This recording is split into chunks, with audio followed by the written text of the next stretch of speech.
حضور نبی اکرم صلی اللہ علیہ وآلہ وسلم نے ارشاد فرمایا کہ جو کوئی نماز کو حقیر جانے اس کو اللہ تعالیٰ کی طرف سے 15 سزائیں ملیں گی۔ 6 سزائیں زندگی میں، 3 مرتے وقت، 3 قبر میں اور 3 روزے حساب میں۔ زندگی کی 6 سزائیں: 1، اللہ اس کی زندگی سے رحمتیں اٹھا لے گا، اس کی زندگی بد نصیب بنا دے گا۔ 2، اللہ اس کی دعا قبول نہیں کرے گا۔ 3، اللہ اس کے چہرے سے اچھے لوگوں کے علامات مٹا دے گا۔ 4، زمین پر موجود تمام مخلوقات اس سے نفرت کریں گی۔ 5، اللہ اسے اس کے اچھے کاموں کا صلہ نہیں دے گا۔ 6، وہ اچھے لوگوں کی دعاؤں میں شامل نہیں ہوگا۔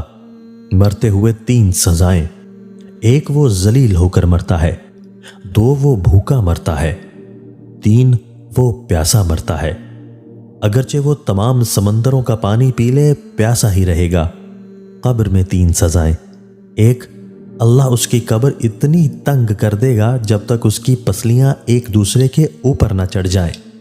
2، اللہ اسے چنگاریوں والی آگ میں انڈیل دے گا۔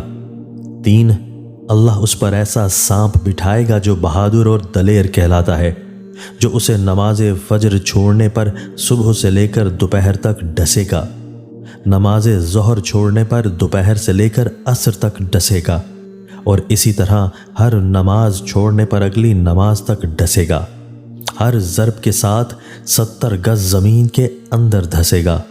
روز حساب کی سزائیں: 1، اللہ اسے منہ کے بل جہنم میں بھیج دے گا جو جرم میں شامل ہوگا۔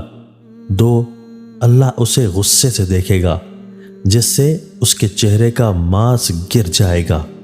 3، اللہ اس کا سخت حساب لے گا اور اسے جہنم میں پھینکنے کا حکم دے گا۔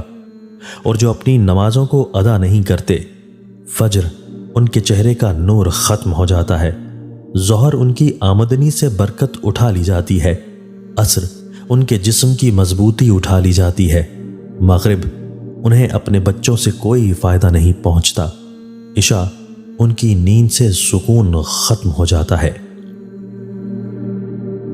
دوستو، اللہ تعالی ہمیں ان احادیث مبارکہ پر عمل کرنے اور اپنی زندگیوں کو سنوارنے کی توفیق عطا فرمائے۔